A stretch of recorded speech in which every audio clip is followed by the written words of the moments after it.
36 anos e eu sou AVCista há 14 anos. Acho que aí já tem um tempinho mais na maioria dos AVCistas que estão aqui, né? Então, eu tenho bastante conteúdo, mas eu vou tentar não ultrapassar o tempo. Obrigada. Então, eu gostaria de falar um pouquinho sobre o que eu gosto. Pode fazer. Bom, eu gosto muito de viajar, eu gosto de sair com os meus amigos, eu gosto de ir em show.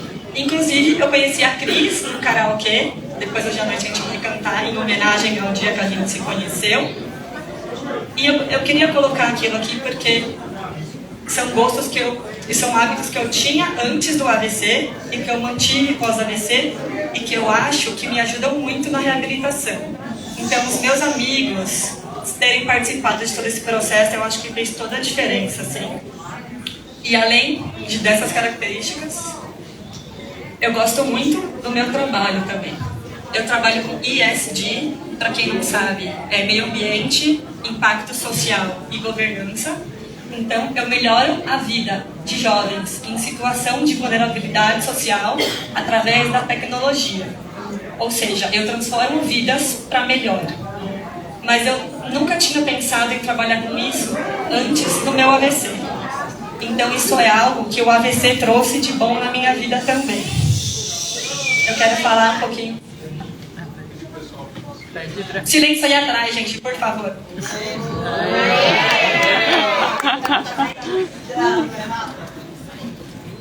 E aí, aqui tem algumas fotos do que eu faço no meu trabalho. Então, eu cuido de limpeza de praia, eu empodero jovens meninas através de tecnologia e trabalho muito através da educação para transformar o futuro de jovens. Isso era algo que eu não tinha ideia que existia antes do meu AVC. Então é algo que o AVC trouxe de bom para mim.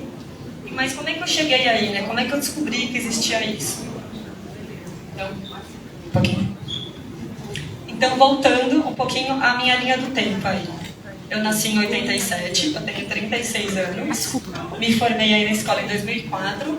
Depois disso, cheguei naquele momento que a gente não sabe o que vai fazer, né? A gente está perdido no momento de carreira. Então, eu fui fazer cursinho e eu descobri que existia uma profissão chamada oceanógrafa. Eu fui estudar oceanografia na USP. Eu entrei em 2006, eu fui aprovada num curso de 5 anos integrais e eu viajava bastante para a praia. Meu sonho era trabalhar embarcada, trabalhar em plataforma, em navio. E foi então que numa viagem de campo para Florianópolis, a minha vida mudou completamente. Eu estava num tempo livre nas dunas, na Joaquina, e eu fui fazer sandboard. Foi então que comecei a passar muito mal. Os meus colegas, meus professores acharam que era pressão. Falaram, não, fica calma, você vai ficar bem, é algo que é transitório. Mas então eu comecei a passar muito mal, comecei a vomitar e perder os movimentos. Me chamaram o SAMU negou socorro, achando que eu estava drogada. Então é mais uma história aí, né, de realmente displicência no atendimento, descaso no atendimento. Foi então que fui direcionada para um hospital lá em Florianópolis.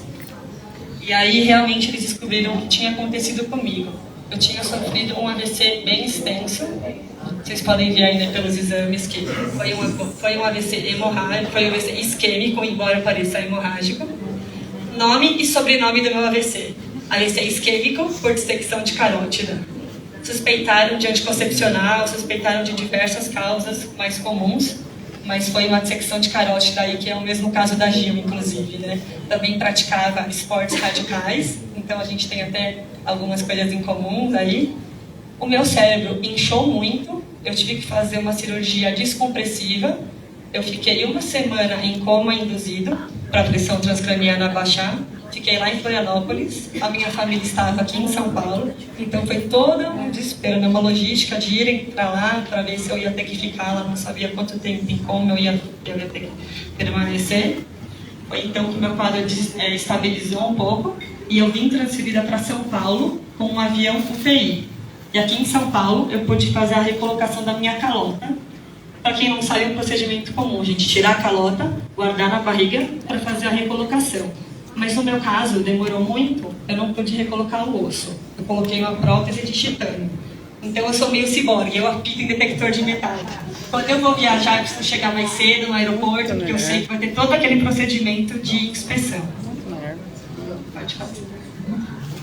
Então, aí falando mais um pouquinho. Essa é a minha calota. Estou mostrando a minha foto mais íntima para vocês. Aí a parte da minha cabeça. Então, é uma tela de titânio que foi preenchida com cimento de osso bovino. Como foram os meus primeiros momentos no hospital? Então, depois que eu cheguei em São Paulo, eu comecei a recuperar a minha consciência. Eu me parecia com perda de sensibilidade bem grave. Inclusive, em alguns episódios no hospital, eu achava que a mão não é minha. Eu falei, nossa, meu namorado esqueceu a mão dele aqui no hospital.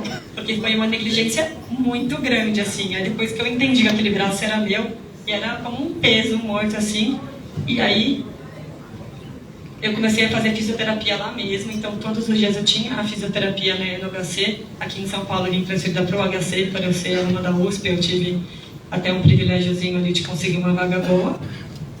E logo que eu recuperei a consciência, eu foquei em me formar. Então, eu estava muito preocupada isso, em dar continuidade à minha faculdade, né? Eu precisava ali do meu diploma. Faltava 1 ano e meio para eu me formar na faculdade.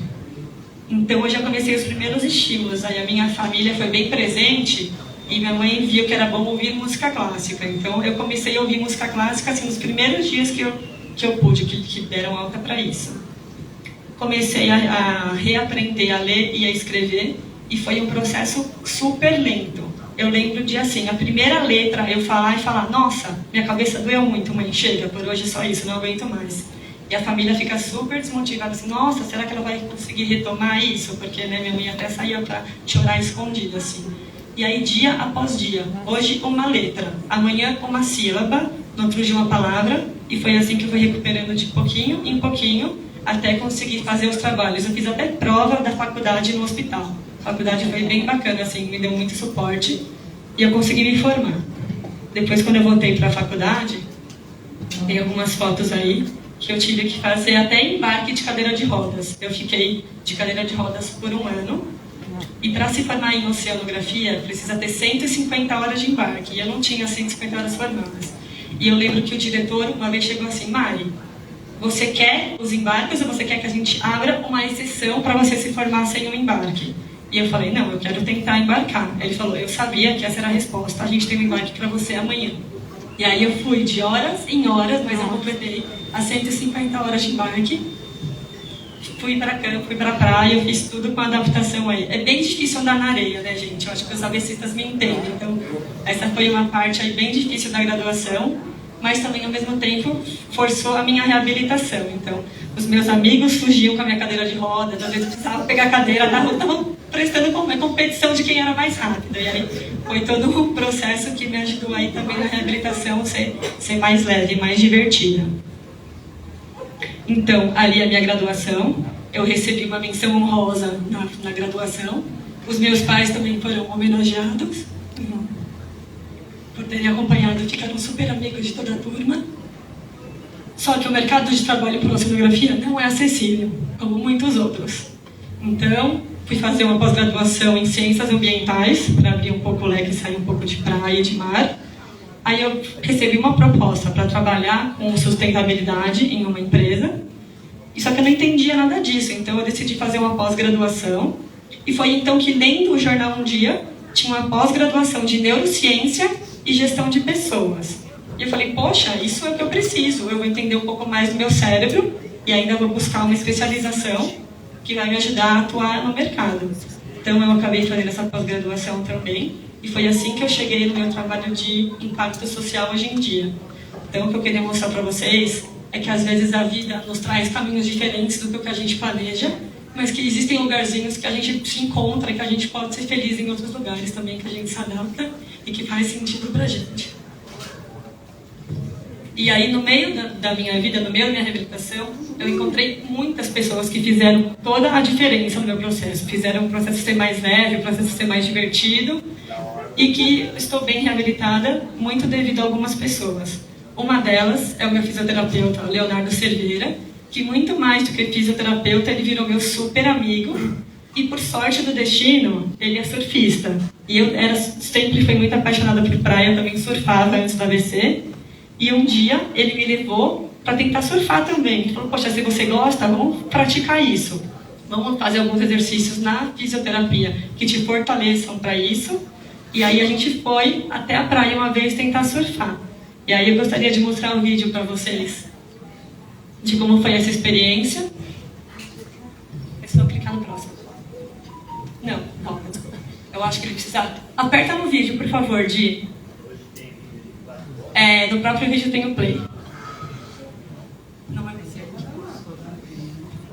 Coloca o mouse em cima do vídeo, por favor.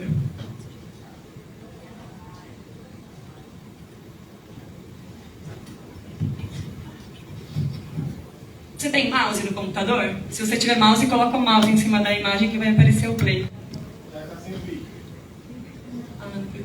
Então eu não vou mostrar o vídeo pra vocês agora. Não, procura no Instagram.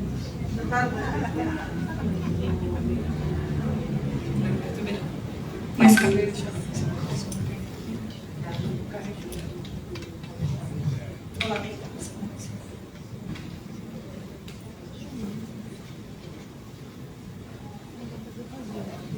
Não acredito.